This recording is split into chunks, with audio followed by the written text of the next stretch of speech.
Bismillahirrahmanirrahim. Assalamualaikum warahmatullahi wabarakatuh.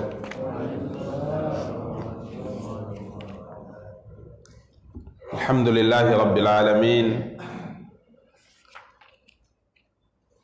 Wassalatu wassalamu ala ashrafil anbiya'i wal mursalin nabiyyina Muhammadin wa ala alihi wa sahbihi ajma'in.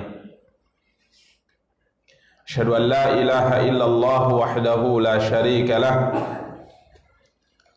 wa asyhadu anna Muhammadan abduhu wa rasuluh. Salawatu rabbi wa salamuhu alaihi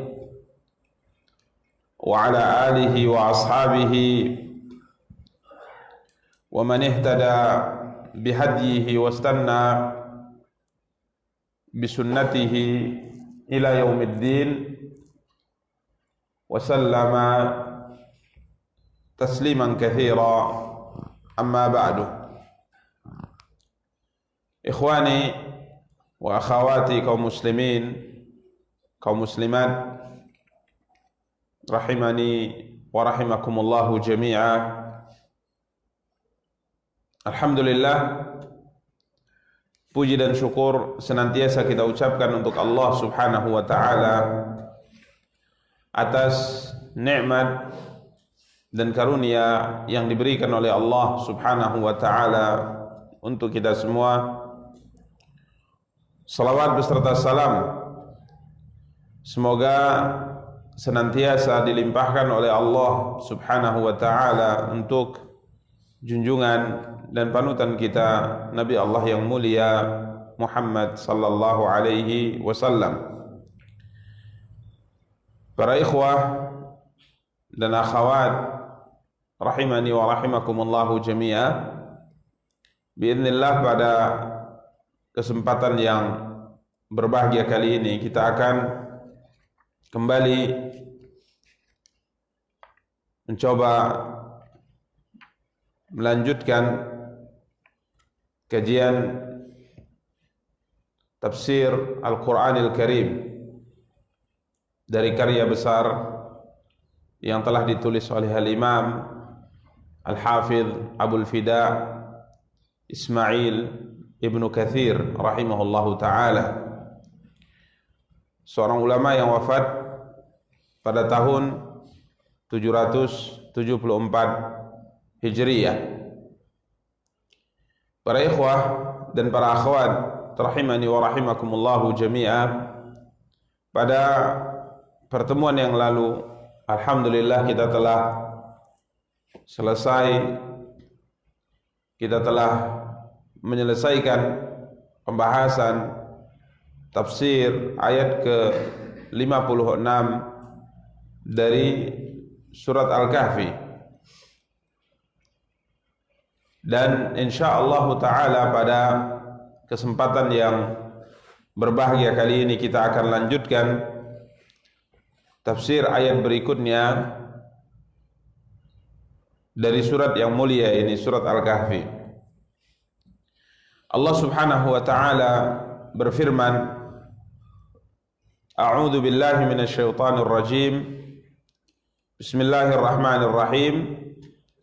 Wa man adlamu mimman dzukira bi ayati rabbih fa'arada 'anha wa nasiya ma qaddamat yadah. Inna ja'alna 'ala qulubihim akinnatan ay yafqahuhu wa fi adhanihim waqra wa in tad'uuhum ila al-huda falan yahtadu idzan abada wa rabbukal ghafuru dzur rahmah law yu'akhidhuhum bima kasabu la'ajjala lahumul 'adzab bal lahum maw'idun la yajidu min dunihi maw'ila wa tilkal qura ahlaknahum lamma zalamu wa ja'alna limahlikihim maw'ida.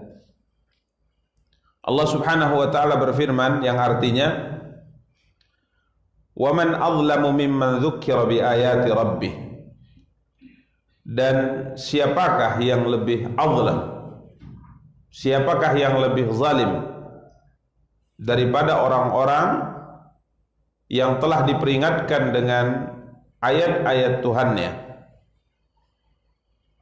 Orang-orang yang telah diperingatkan dengan ayat-ayat Allah. Fa'a'rada anha, lalu dia berpaling daripadanya. Wa nasiya ma qaddamat yadah, dan melupakan apa yang telah dikerjakan oleh kedua tangannya. Inna ja'alna ala qulubihim akinnah, sesungguhnya kami telah meletakkan tutupan di atas hati mereka. Ayyafqahu, sehingga mereka tidak dapat memahaminya, memahami ayat-ayat Allah Subhanahu wa ta'ala. Wa fi adhanihim waqra, dan kami letakkan pula sumbatan di telinga mereka. Wa in tad'uhum ilal huda, dan sekalipun engkau menyeru mereka kepada petunjuk, falan yahtadu idzan abada, niscaya mereka tidak akan mendapatkan petunjuk tersebut selama-lamanya. Para ikhwah dan para akhwat yang dimuliakan dan dirahmati oleh Allah Subhanahu wa ta'ala, Allah Subhanahu wa ta'ala dalam ayat yang mulia ini menjelaskan tentang keburukan orang-orang yang disebutkan oleh Allah Subhanahu wa ta'ala pada ayat sebelumnya yang telah kita tafsirkan pada pertemuan yang lalu, di mana mereka tatkala diutus kepada mereka seorang rasul mubasysyirin wa mundzirin, memberi kabar gembira dan juga memberi peringatan, maka orang-orang yang kafir yujadilul ladzina kafaru bil batili liyudhidu bihil haqq. Orang-orang kafir membantah dengan yang batil agar dengan demikian mereka dapat melemahkan atau melenyapkan kebenaran. Bahkan bukan hanya sekedar ingkar dan berusaha untuk menghilangkan atau melenyapkan, melemahkan kebenaran, akan tapi mereka juga, kata Allah, wattakhadhu ayati wa ma unziru huzwa, dan mereka menganggap ayat-ayat kami dan peringatan-peringatan kami sebagai bahan olok-olokan di kalangan mereka. Jadi subhanallah, ini yang mereka lakukan, mengingkari dan berusaha untuk melenyapkan kebenaran, bahkan menjadikan kebenaran yang dibawa oleh utusan-utusan Allah Subhanahu wa ta'ala tersebut, para nabi dan para rasul Allah Subhanahu wa ta'ala tersebut, mereka jadikan sebagai olok-olokan di kalangan mereka. Maka Allah Subhanahu wa ta'ala mengomentari tentang mereka ini yang menolak kebenaran, yang mengolok-olok kebenaran, berusaha untuk melenyapkan dan menghilangkan kebenaran. Maka Allah Subhanahu wa ta'ala katakan, waman azlam, dan siapakah orang yang lebih zalim dari orang-orang yang diperingatkan kepada ayat-ayat Allah, fa'arada anha, kemudian dia berpaling, wa nasiya ma qaddamat yadah, kemudian dia melupakan apa yang telah dikerjakan oleh kedua tangannya. Para ikhwah dan akhwat yang dimuliakan dan dirahmati oleh Allah Subhanahu wa taala, Imam Ibnu Katsir berkata, wa ayyu ibadillahi azlamu mimman dzukira bi ayatillahi fa'arada anha. Hamba Allah atau manusia mana yang lebih zalim dibandingkan dengan orang-orang yang diingatkan atau diperingatkan kepada mereka ayat-ayat Allah kemudian dia berpaling. Tanasaha wa arada anha, dia seakan-akan melupakannya, berpaling darinya. Lam yasghalaha wala alqa ilaiha bala, dia tidak mau mendengar peringatan tersebut dan juga tidak mau memikirkannya. Ini orang yang paling zalim. Para ikhwan dan akhwat yang dimuliakan dan dirahmati Allah, apa yang dimaksud dengan zalim? Zalim adalah meletakkan sesuatu tidak pada tempatnya atau bersikap dengan sikap yang tidak sesuai, ini adalah zalim. Maka para ikhwah dan akhwat yang dimuliakan dan dirahmati oleh Allah, tatkala seseorang memposisikan dirinya pada posisi yang tidak semestinya, maka pada hakikatnya secara bahasa dia adalah orang yang melakukan kezaliman. Ya, tatkala ia memiliki orang tua yang harus dia hormati, yang harus ia patuhi, kemudian ia menentang keinginan kedua orang tuanya, maka ia telah memposisikan dirinya tidak pada tempatnya atau tidak selayaknya ia berbuat demikian. Maka ini orang yang paling zalim. Kemudian tatkala ia menolak atau tidak mau memposisikan diri pada yang semestinya terkait dengan selain orang tua, ya, ini juga zalim. Akan tapi kezaliman yang ia lakukan terhadap orang tuanya ini jauh lebih besar, lebih buruk. Ya, seorang yang berbuat jahat kepada orang tuanya, ayah dan ibunya, ini adalah orang yang zalim. Dan tatkala ia berbuat jahat kepada orang lain misalnya, ia juga disebut sebagai orang yang berbuat zalim. Akan tapi kezaliman yang ia lakukan kepada ayah dan ibunya itu jauh lebih besar, jauh lebih buruk. Maka para ikhwah dan akhwat yang dimuliakan dan dirahmati oleh Allah, begitu juga dalam pembahasan ini, tatkala orang memposisikan dirinya di hadapan Allah Subhanahu wa taala, yang semestinya ia menerima peringatan yang datang dari Allah Subhanahu wa taala, semestinya ia menerima peringatan tersebut, tapi ia menolaknya, ia berpaling darinya, bahkan ia melupakannya, tidak mau mendengar dan tidak mau memikirkannya, berpaling, tidak acuh dengan nasihat tersebut, peringatan tersebut. Maka Allah Subhanahu wa taala mengatakan, inilah orang yang paling zalim. Ya, inilah orang yang paling zalim. Allah berfirman, "Wa man azlam." Siapakah orang yang lebih zalim daripada orang yang diperingatkan dengan ayat-ayat Allah, kemudian dia berpaling dan dia melupakan apa yang telah diperbuat oleh kedua tangannya.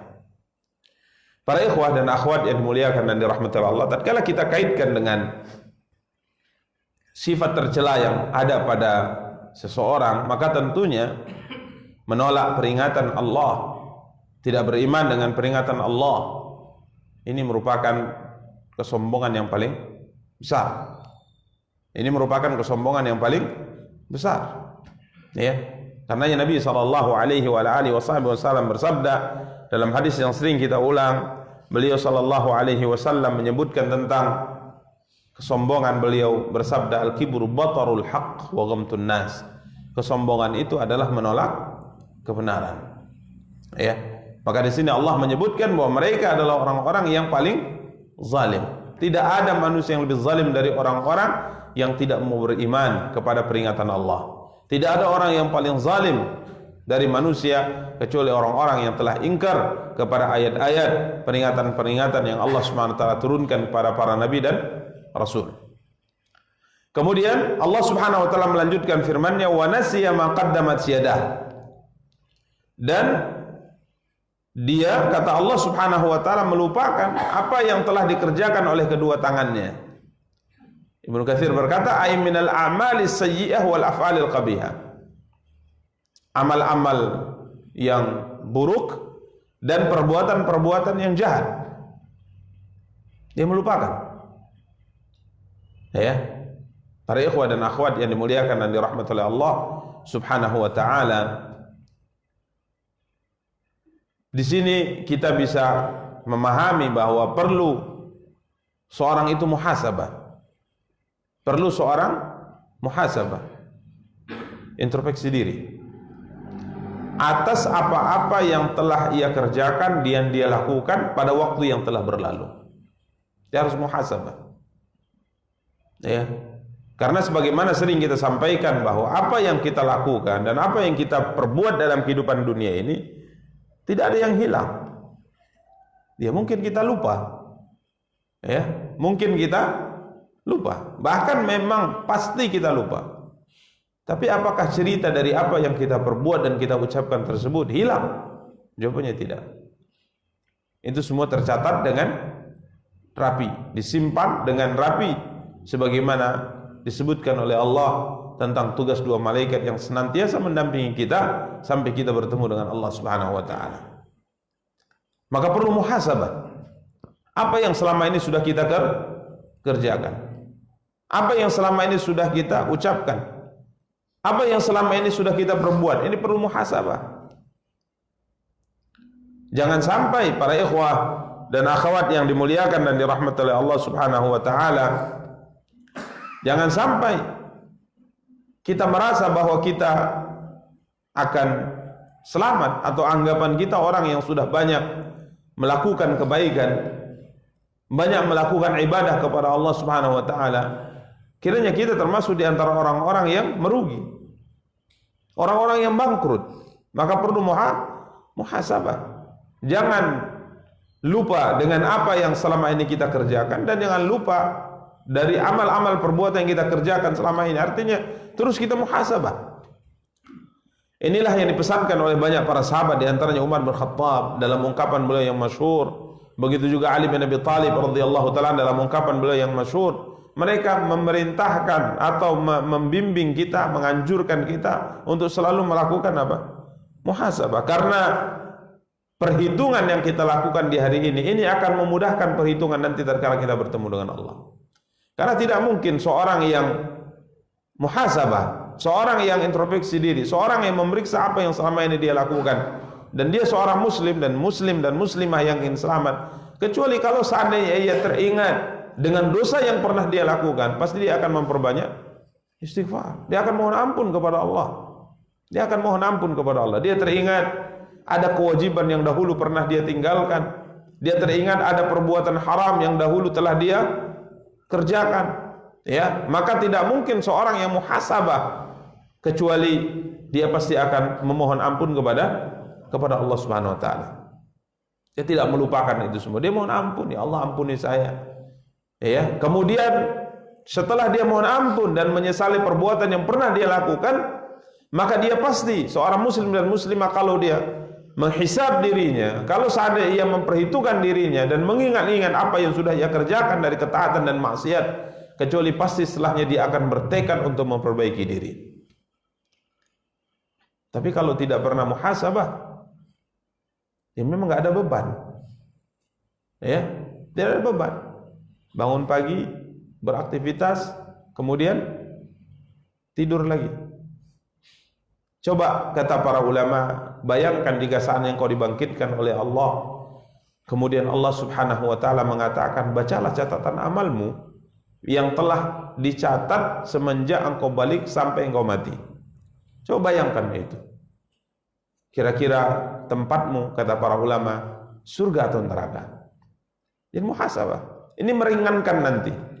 Karena Allah Subhanahu wa taala berjanji bahwa seorang yang bertaubat kepadanya pasti taubatnya akan diterima, dosanya akan diampuni. Wahai anak Adam, law balaghat dhunubuka anana as-sama' summa astaghfartani ghafartu lak. Wahai anak Adam, wahai manusia, kata Allah, wahai anak keturunan Adam, jika seandainya dosamu banyak, sehingga banyaknya dosamu itu memenuhi bumi sampai menjulang tinggi ke atas langit, summa astaghfartani ghafartu lak. Sekalipun dosamu sebanyak itu, kemudian engkau mohon ampun, mengatakan ya Allah, astaghfirullah, ya Allah ampuni dosaku, ghafartu lak, maka aku akan ampuni dosamu, wala ubali, dan aku tidak peduli dengan seberapa dosa yang telah engkau lakukan. Ini muhasabah. Tapi kalau kita tidak pernah memeriksa diri kita, ya, melupakan semua apa yang kita ucapkan dan semua apa yang kita lakukan, dan kita tidak pernah berpikir tentangnya, ini berat. Tiba-tiba tatkala disodorkan catatan, maka kita terperanjat, Kiranya banyak sekali dalam catatan tersebut adalah amal-amal keburukan. Maka Allah Subhanahu wa taala mencela mereka. Allah berfirman, "Wa nasiya ma qaddamat yadah." Dan mereka melupakan apa yang telah dikerjakan oleh kedua tangannya. Ini sifat tercela mereka. Di samping mereka adalah orang yang paling zalim karena menolak kebenaran, menolak peringatan-peringatan Allah Subhanahu wa taala, melupakannya, berpaling darinya, tidak mau mendengar dan tidak mau memikirkannya. Di sisi lain, mereka adalah orang jahat, orang buruk, karena mereka adalah orang-orang yang melupakan apa yang telah pernah mereka kerjakan. Apa sebabnya para ikhwah dan akhwat sampai seburuk ini sifat yang ada pada mereka? Ya, apakah tidak ada secercah kebaikan dalam hati mereka? Padahal manusia itu pada hakikatnya punya, bahasa kita, hati nurani. Apakah mereka orang bodoh? Apakah mereka bukan orang cerdas? Ya, kalau kita kaitkan dengan masa turunnya ayat ini, seperti Abu Jahal, Abu Lahab, Uqbah bin Abi Mu'aid, Al-As bin Wa'il As-Sahmi, ini tokoh-tokoh besar Quraisy, ya, yang menolak kebenaran yang diceritakan Allah dalam ayat yang mulia ini. Apakah mereka orang bodoh? Tidak, mereka orang pintar. Dan semua bangsa Arab saat itu mengakui ketokohan mereka, mengetahui kehebatan mereka. Mereka orang-orang pintar. Mereka adalah tokoh-tokoh besar di kabilahnya. Ya. Tapi kenapa mereka tetap menolak kebenaran? Tapi kenapa mereka tidak terpengaruh dengan peringatan yang disampaikan oleh Allah Subhanahu wa taala melalui Nabi yang mulia sallallahu alaihi wasallam? Bahkan peringatan tersebut bukan hanya sebatas peringatan. Peringatan tersebut juga diperkuat oleh apa? Mana kita sebutkan? Mukjizat, ya, dikuatkan oleh mukjizat. Di antaranya Al-Quran ini, yang mereka tahu bahwa mereka tidak akan mampu mendatangkan kitab suci seperti Al-Quran ini. Bahkan bukan hanya mukjizat dari sisi Al-Quran, mungkin bagi kita orang awam, bagi kita orang yang tidak paham sastra Arab, mungkin kita anggap Al-Quran biasa saja kan gitu. Tapi bagi mereka istimewa. Oke lah, misalnya Al-Quran, kita kesampingkan pembahasannya karena mungkin kita tidak paham tentang kehebatan ayat suci ini. Ya, akan tetapi saat itu juga Nabi SAW bukan hanya menunjukkan kepada mereka tentang satu mukjizat, akan tapi banyak apa? Mukjizat. Di antaranya kemarin telah kita sebutkan terbelahnya bulan. Bukankah mereka sendiri yang memintanya? Mereka yang memintanya. Mereka katakan, Muhammad, coba kalau seandainya engkau memang benar, belah bulan itu. Kemudian tatkala Nabi SAW diberikan oleh Allah Subhanahu wa taala mukjizat dengan terbelahnya bulan dengan kedua tangan beliau, kemudian mereka tetap menolak. Apakah mereka orang yang tidak bisa berpikir, tidak bisa merenung, ya, tidak bisa melihat sesuatu yang sebuah kebenaran yang nyata di depan mata mereka? Ya, maka Allah Subhanahu wa taala sebutkan sebabnya kenapa. Bukan mereka orang bodoh. Bukan mereka orang tidak bisa berpikir, tapi masalahnya kata Allah, inna ja'alna ala qulubihim akinnatan ayyafqahuhu wa fi adhanihim waqra. Ini sebabnya. Semoga Allah SWT menyelamatkan kita dari hukuman atas dosa yang kita lakukan.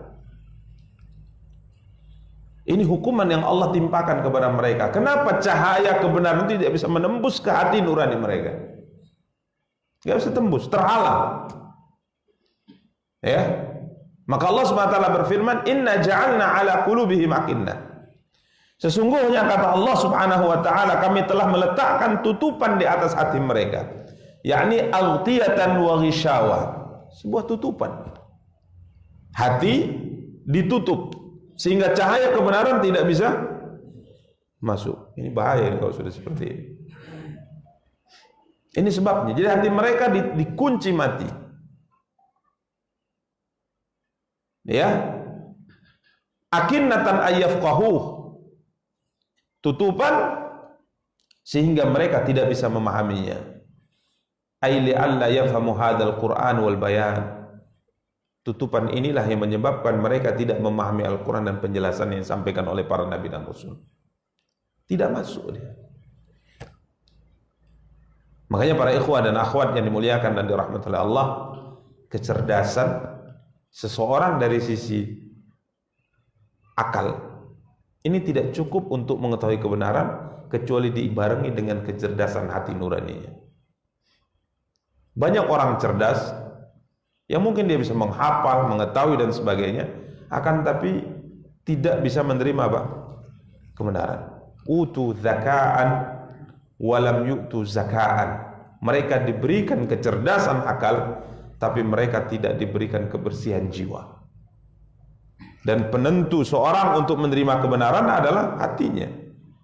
Karena Nabi kita yang mulia sallallahu alaihi wasallam sering ingatkan kita tentang vitalnya hati itu. Apa kata Rasulullah sallallahu alaihi wasallam? Beliau bersabda, "Ala inna fil jasadi mudghah, idza salahat salaha al jasadu kulluhu wa idza fasadat fasada al jasadu kulluhu ala wa hiya al qalbu." Hati.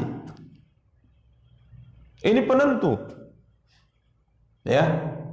Jadi mungkin dari sisi kecerdasan dunia dan sebagainya, dia adalah pembisnis besar. Akan tapi dia tidak tahu kebenaran.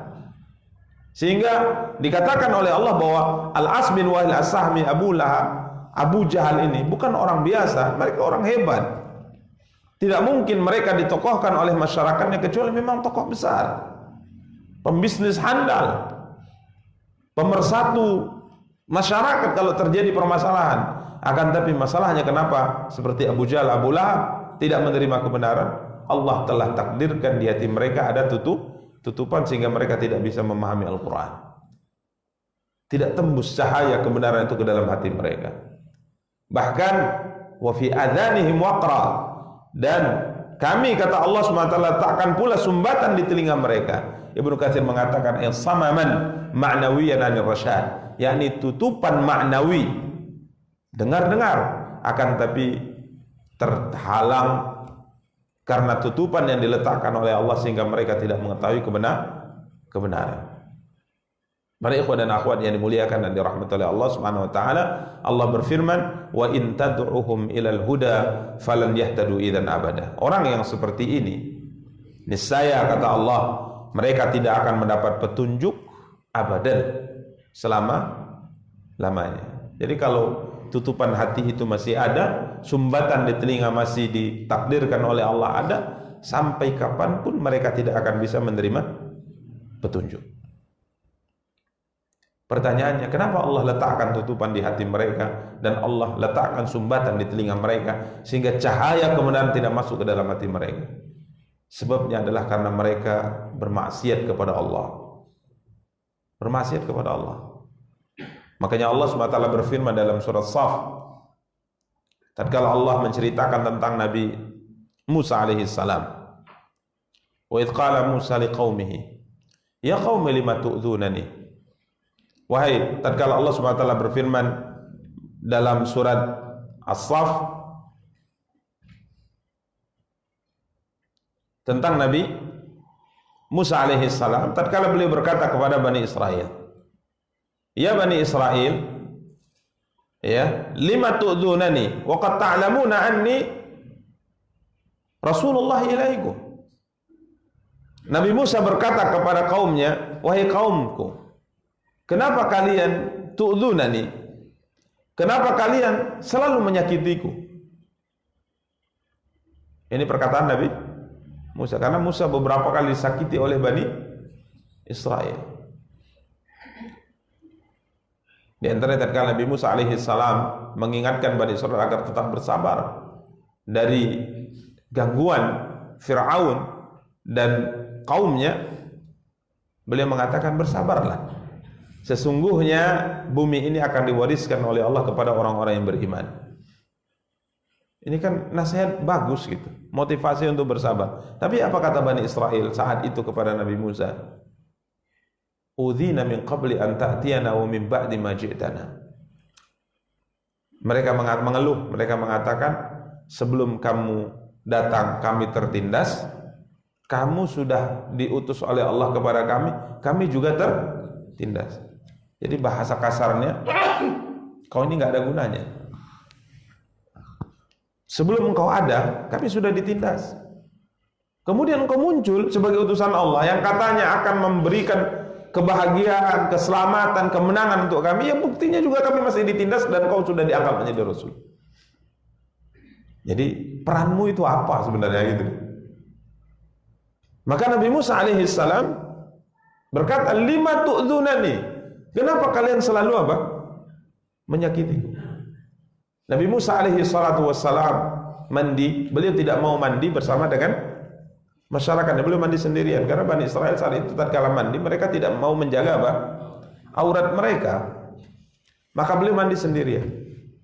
Sendiri gitu, berpisah, mandi secara tersembunyi, itu pun disakiti oleh mereka.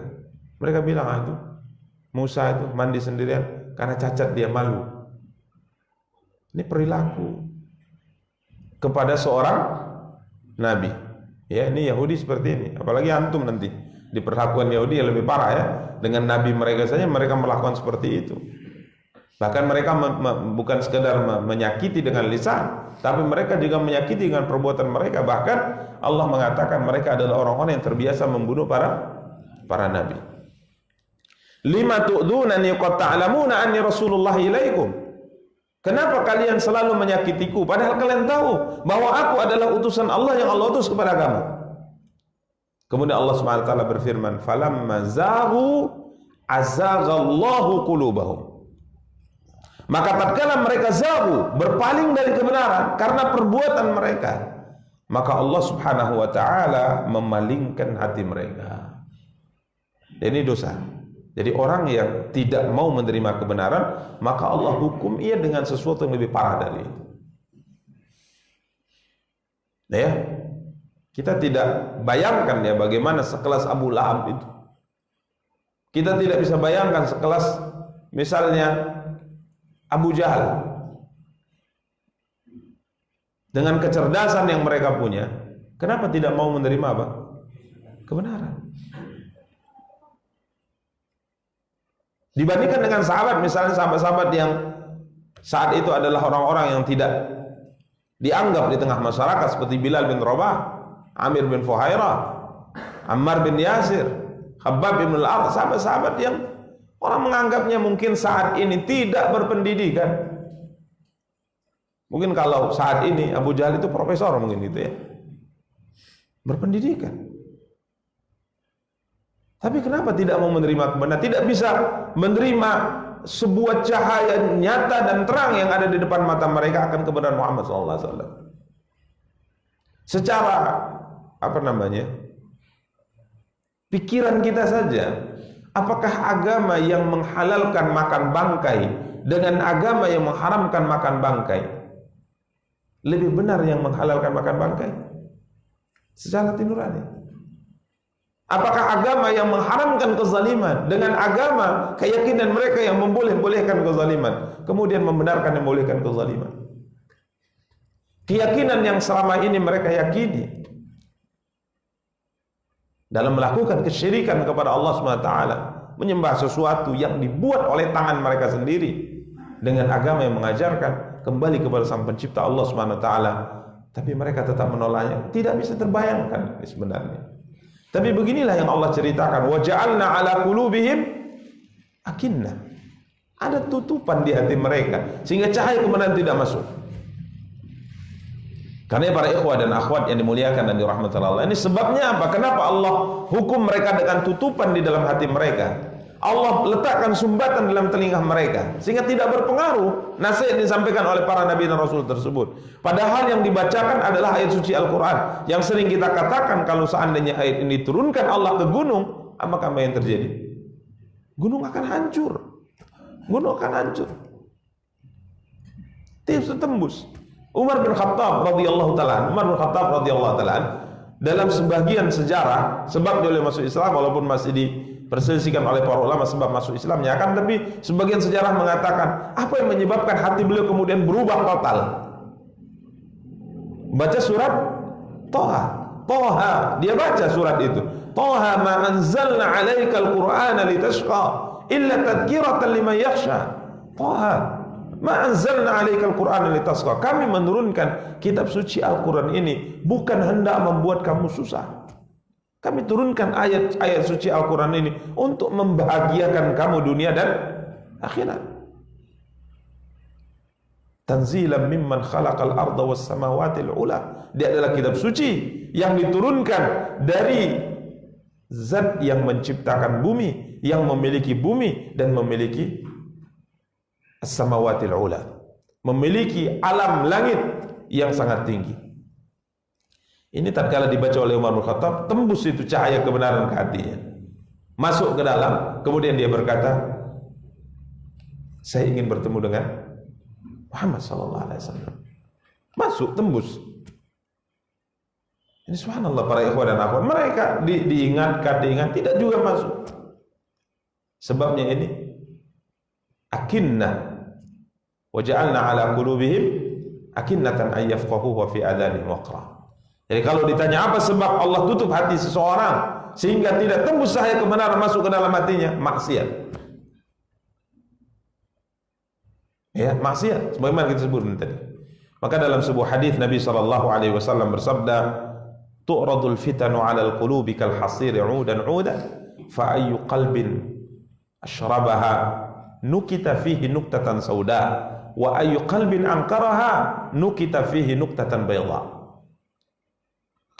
Maksiat itu akan ditawarkan kepada hati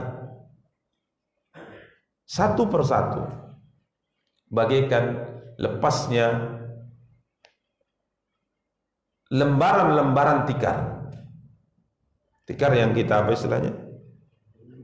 Dianyam, ya. Selesai dianyam, kemudian kan dikunci istilahnya, mungkin seperti itu. Maka kalau seandainya kunci ini lepas, maka sehelai demi sehelai tikar yang sudah dianyam dengan bagus tersebut akan lepas satu persatu akan lepas. Maka begitulah maksiat itu ditawarkan ke hati. Nabi SAW mengatakan, tatkala saat hati manusia menerima maksiat tersebut, artinya dia melakukannya, maka ditorehkan di dalam hati tersebut satu titik noda hitam. Dan tidak ada seorang hamba yang tatkala ditawarkan maksiat ke hatinya, karena hati ini penentu. Kalau dia terima, anggota tubuh pun akan bergerak. Kalau dia tolak, anggota tubuh pun akan menolak. Maka tatkala dia terima, satu titik hitam ditorehkan di hati. Tatkala dia tolak, satu titik putih ditorehkan di hati. Sehingga Rasulullah SAW mengatakan ini yang terus terjadi dalam kehidupan manusia. Semakin banyak ia menerima maksiat, melakukan maksiat, maka titik-titik noda hitam itu semakin banyak. Dan semakin dia banyak menolak maksiat, menolak tawaran maksiat, maka cahaya-cahaya titik putih di hatinya semakin banyak. Sehingga hati manusia akan terbagi kepada dua, kata Rasulullah, karena sebab ini. Yang pertama, putih berkilau karena banyaknya titik-titik putih berkilau. La tadurruhu fitnatun ma damatis samawati wal ardh. Ini hati yang kalau sudah bercahaya, maka hati ini adalah hati yang tidak akan ditimpa keburukan apapun selama langit dan bumi masih tegak. Jadi dia bisa melihat kebenaran itu. Sampai-sampai sebagian para ulama mengatakan, jika hampir-hampir saja hati yang seperti ini, hati yang baik ini tahu kebenaran sebelum dijelaskan, hati nurani yang bersih, dia bisa berpikir. Hampir-hampir saja kalau seandainya Quran tidak turun, bimbingan Nabi tidak muncul, hati ini tahu kebenaran. Ya, sering kita nukilkan apa yang dikiaskan oleh Allah dengannya dalam surah An-Nur. Allahu nurus samawati wal ard mathalu nurihi kamishkatin fiha misbah al-misbahu fi zujajah az-zujajatu ka'annaha kawkabun durriyun yuqadu min syajaratin mubarakatin zaitunatin la syarqiyatin wala gharbiyah yakadu zaituha yudhi'u walau lam tamsasu nar nurun ala nur yahdillahu li nurihi may yasha. Ini sebuah perumpamaan yang sangat indah, ya. Perumpamaan yang sangat indah yang untuk memahami peringatan atau perumpamaan ini butuh merenung. Allah adalah nur samawati wal ardh. Allah adalah cahaya langit dan bumi. Mathalu nurihi kamishkatin fiha misbah. Perumpamaan cahaya Allah seperti lentera, kamishkah, lentera, fiha misbah, yang di dalamnya ada cahaya, lentera yang hidup. Al-misbahu fi zujajah. Kemudian lentera ini ada di dalam kaca. Ya. Cahaya atau api itu ada di dalam kaca. Al-misbahu fi zujajah. Az-zujajatu ka'annahu kaukabun durri. Ya, di mana terangnya lentera ini bagaikan bintang yang bercahaya di atas langit. Yuqadu min syajaratin mubarakah, di mana lentera ini minyaknya, bahan bakarnya diambil dari pohon yang diberkahi. Ini pohon zaitun, zaitunah mubarakah. Yuqadu min syajaratin mubarakatin zaitunah la syarqiyah wala gharbiyah, di mana buah zaitun yang dihasilkan atau yang menghasilkan minyak yang digunakan untuk menghidupkan lentera ini adalah buah zaitun yang dihasilkan dari pohon yang tidak tumbuh di barat dan tidak tumbuh di timur, dia tumbuh di pertengahan.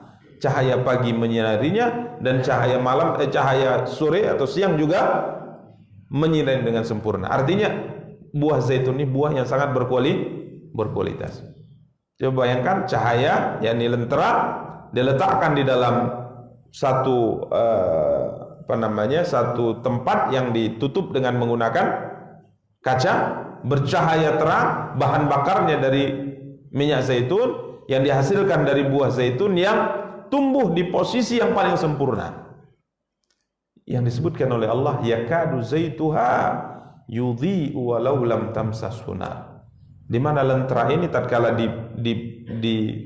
diletakkan padanya bahan bakar yang paling bagus tersebut, hampir saja lentera ini hidup tanpa ada api yang menghidupkannya, karena kualitasnya sangat bagus. Ini perumpamaan hati manusia, kata para ulama, di mana hati manusia kalau dia bersih, dia punya hati nurani, hampir saja, walaupun tidak mungkin, hampir saja dia tahu kebenaran sebelum dijelaskan oleh Allah.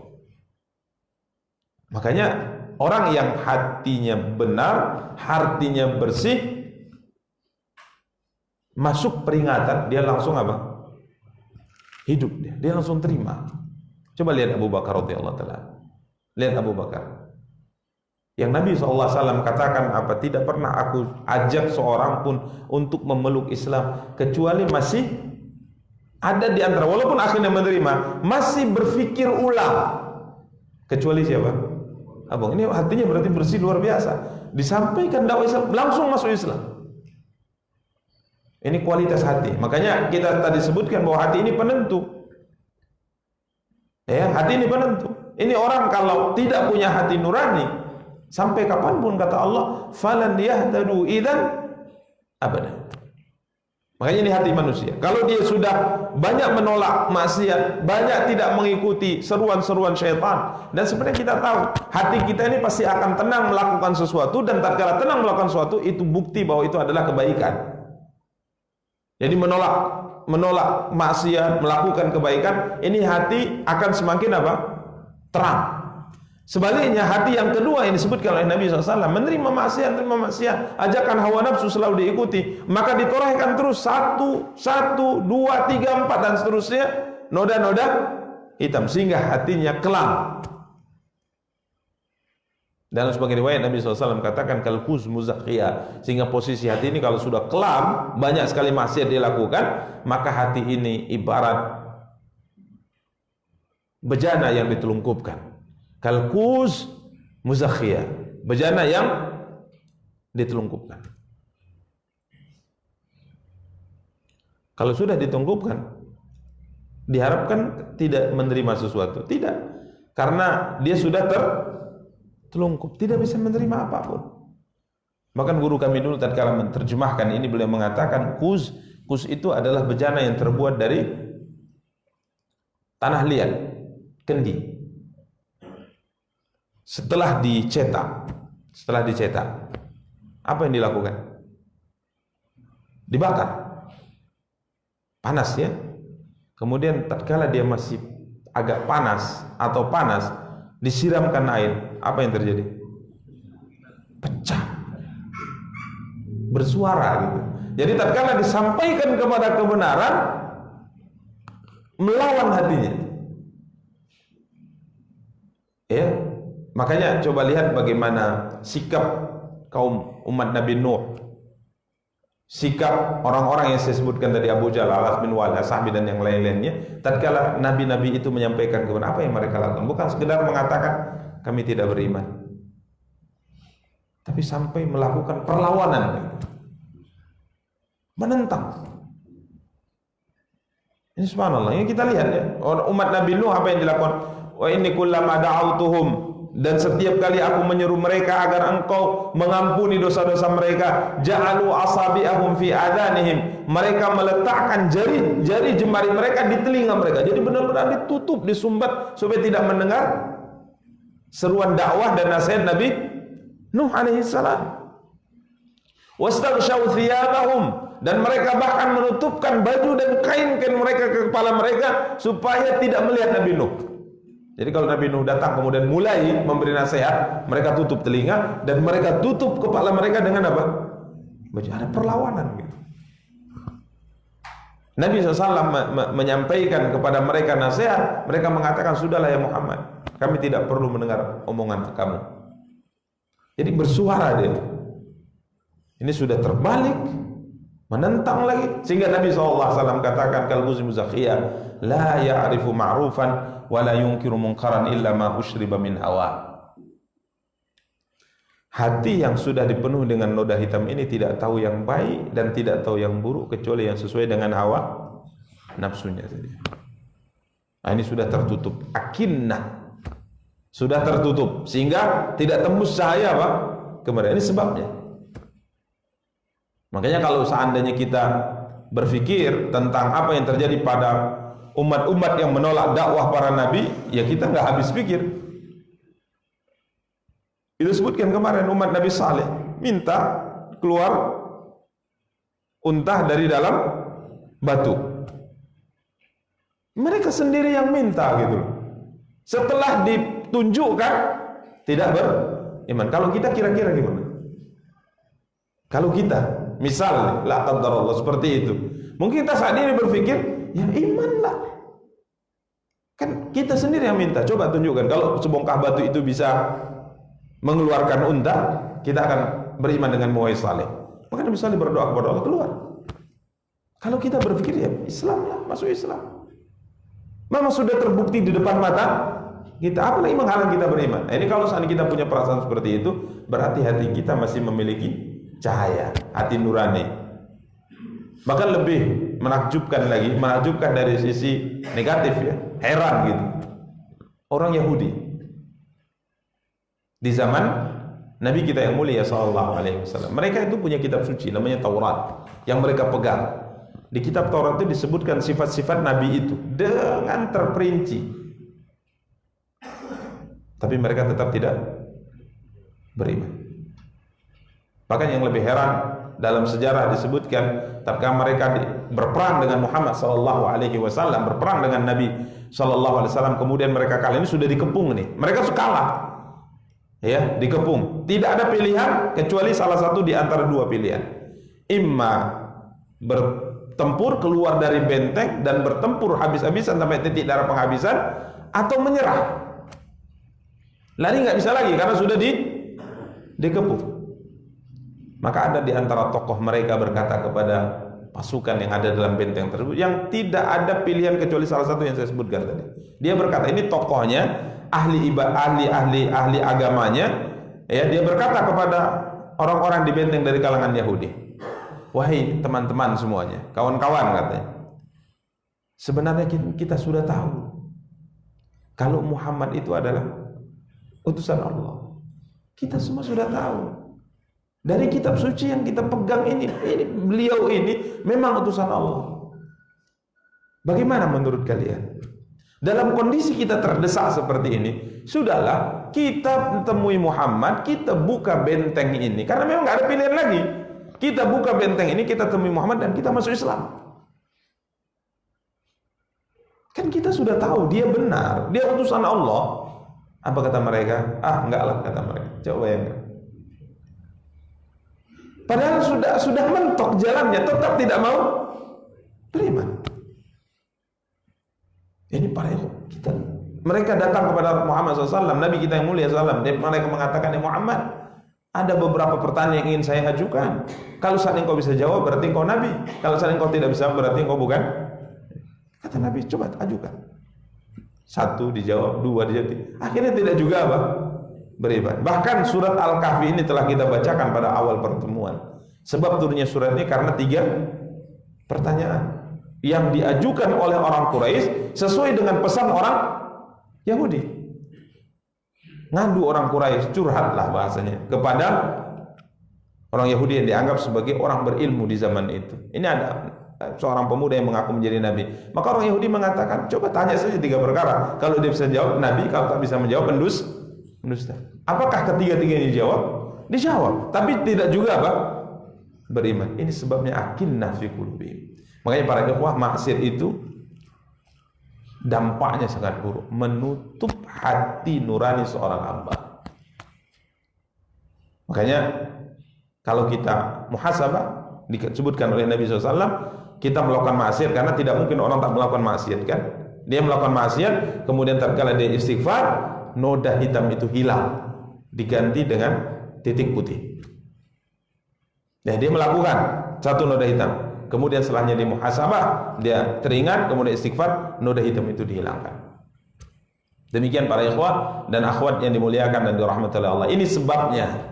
Jadi tatkala mereka bermaksiat, melanggar pada tahapan yang pertama, Allah semakin jadikan mereka orang-orang yang jauh dari kebenaran sebagai hukuman atas perbuatan yang mereka lakukan. Demikian para ikhwah dan akhwat yang dimuliakan dan dirahmati oleh Allah Subhanahu wa taala. Kemudian Allah Subhanahu wa taala berfirman, "Wa rabbukal ghafuru dzur rahmah.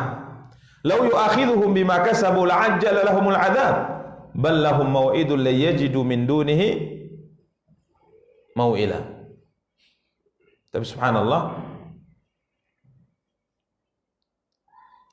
Allah Subhanahu wa taala menjelaskan tentang salah satu di antara sifat yang dimiliki olehnya Subhanahu wa taala. Sekalipun mereka melakukan hal di atas, nolak kebenaran, berpaling, memperolok-olok kebenaran, menentang dakwah para nabi, lupa atas perbuatan yang telah mereka lakukan, maka Allah SWT mengatakan, kenapa Allah tidak hukum mereka? Seakan-akan kita berkata demikian.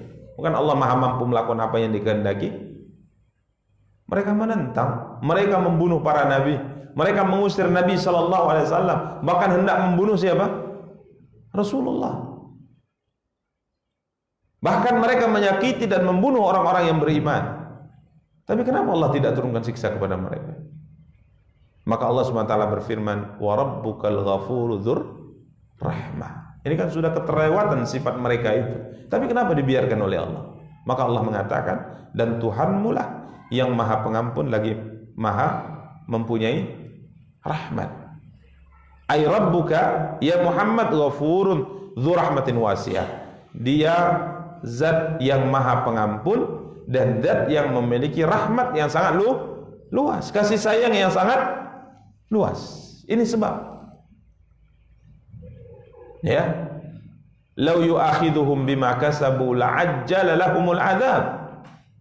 Jika dia menghadap mereka karena perbuatan mereka, tentu dia akan menyegerakan azab bagi mereka. Tapi Allah maha pengampun, Allah maha penyayang, Allah maha pengasih, sehingga Allah tangguhkan semua hukuman itu dengan harapan ada yang tersadar, ada yang kembali kepadanya. Dan kalau seandainya sampai akhir hayatnya dia tidak kembali, maka azab di akhirat menanti mereka. Ya, subhanallah para ikhwah dan akhwat yang dimuliakan dan dirahmati oleh Allah. Tatkala kita melakukan maksiat, kemudian Allah tidak hukum kita, bukan berarti Allah lupa. Sebenarnya Allah kasih tangguh kita supaya kita bisa bertaubat. Allah Subhanahu wa taala berfirman dalam ayat lain, "Walau yu'akhidullahu an-nasa bima kasabu, ma taraka 'ala dhahriha min dabbah, wa inna rabbaka ladzu maghfiratin lin-nasi 'ala dzulmihim, wa inna rabbaka lasyadidul iqab." Ini dalam ayat-ayat yang lain. Arti kalau seandainya setiap pelanggaran, setiap maksiat Allah hukum langsung, setiap maksiat Allah hukum langsung, maka Allah berfirman, "Ma taraka 'ala dhahriha min dabbah." Tidak ada makhluk yang bisa hidup di atas muka bumi. Satu maksiat langsung dihukum, satu maksiat langsung dihukum. Siapa yang bisa hidup di atas muka bumi? Enggak bisa. Karena kita adalah manusia yang banyak melakukan apa? Maksiat. Tapi Allah Maha Pengampun dan Allah Maha Penyayang. Artinya Allah kasih tangguh, Allah kasih waktu kita. Makanya kalau disebutkan dalam sebagian atsar, Allah sudah memberikan tangguh waktu yang cukup bagi seorang hamba kalau umurnya telah mencapai 60 tahun. Artinya selama hidup sudah diberikan waktu 60 tahun, tangguhnya tadi sudah maksimal lah itu. Jadi kalau sudah mencapai umur 60 tahun tidak juga berubah menjadi seorang manusia yang baik, ini enggak ada uzur lagi kalau Allah siksa dia. Cukup kan 60 tahun? Bahkan sebagian ulama mengatakan 40 tahun. Bahkan kurang dari itu kata para ulama sudah cukup kita merenung. Tatkala kita sudah diberikan oleh Allah kesempatan hidup mencapai usia balik, kita sudah punya akal yang bisa berpikir. Kita bisa merenung, hidup ini tujuannya apa? Dan semakin bertambah umur seharusnya kita semakin sadar tujuannya apa. Apa yang mesti kita lakukan dalam kehidupan dunia ini? Berpikirlah, apakah Allah ciptakan kita dengan semua fasilitas yang ada di atas muka bumi ini hanya sekedar untuk bersenang-senang? Hanya sekedar untuk happy-happy saja?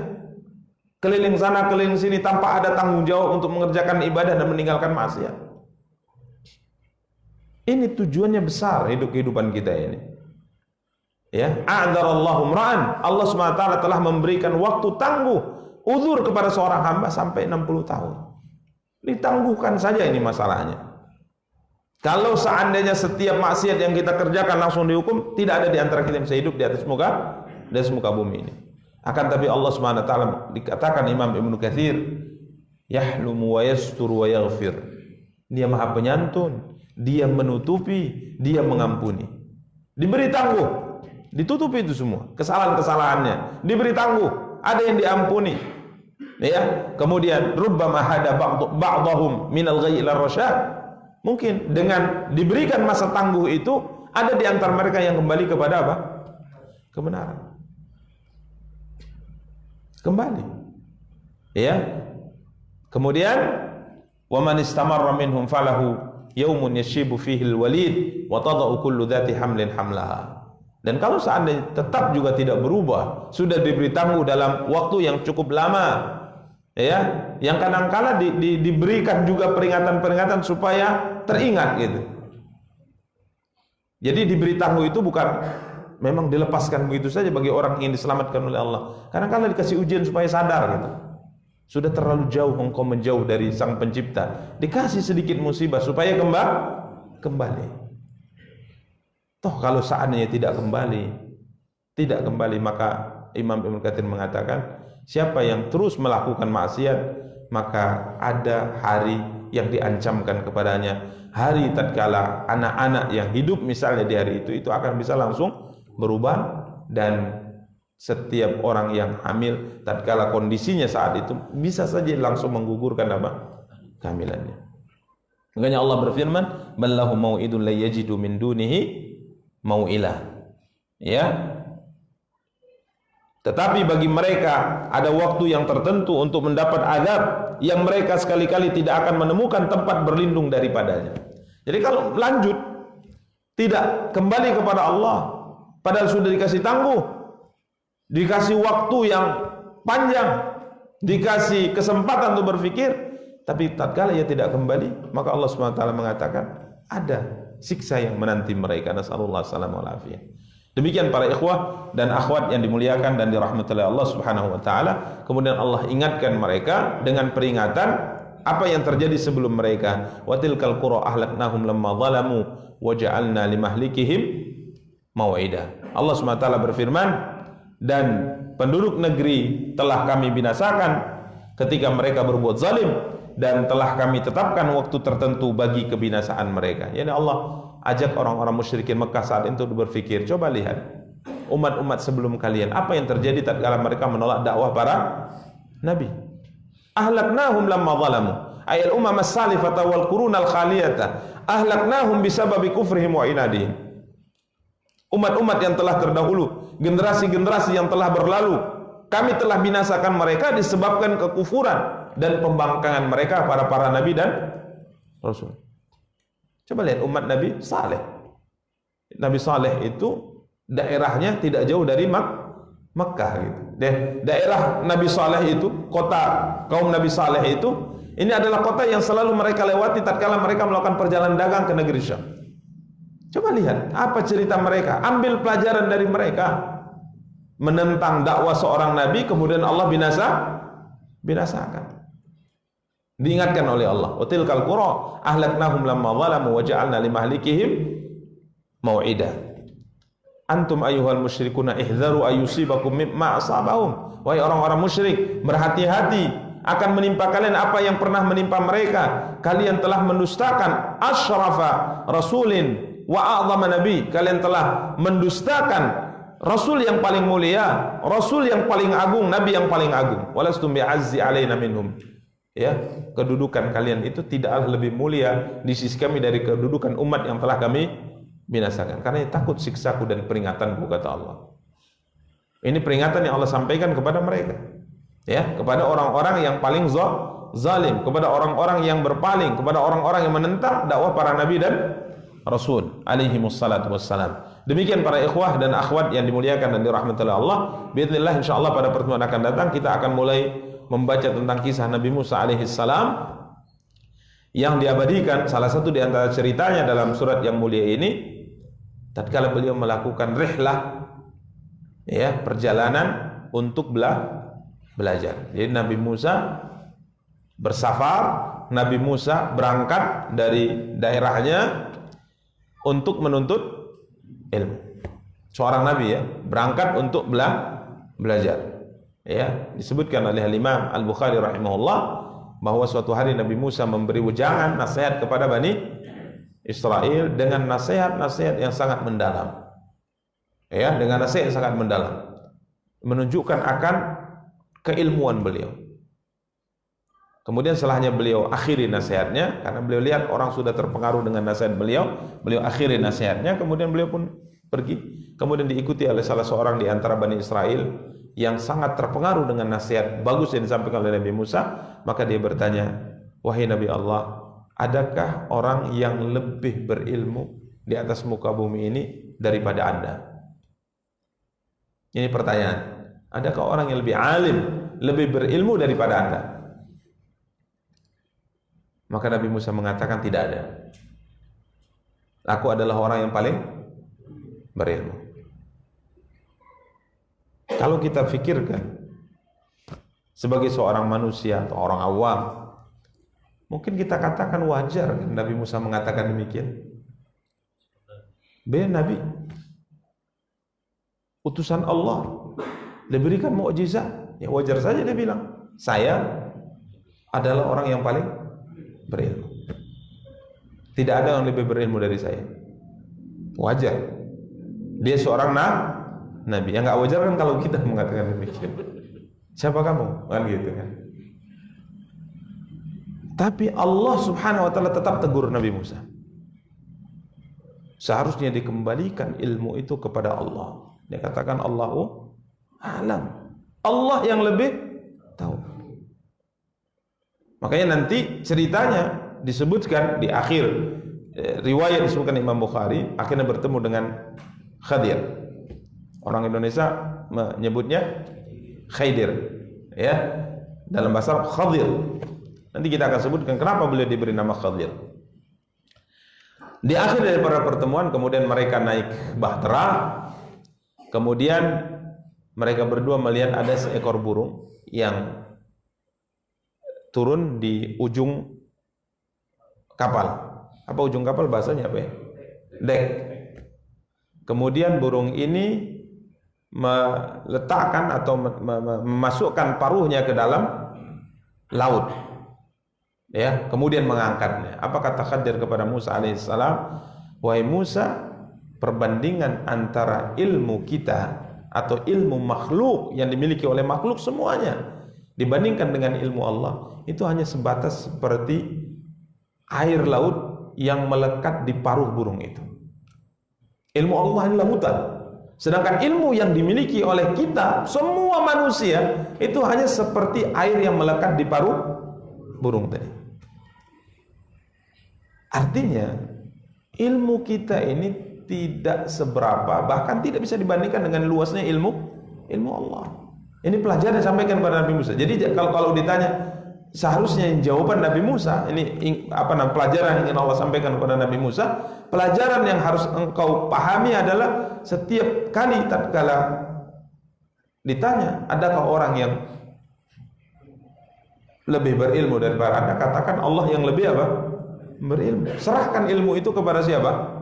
Kepada Allah. Ini pelajaran yang akhirnya diceritakan oleh Allah sampai Nabi Musa kemudian belajar kepada Nabi Khadir.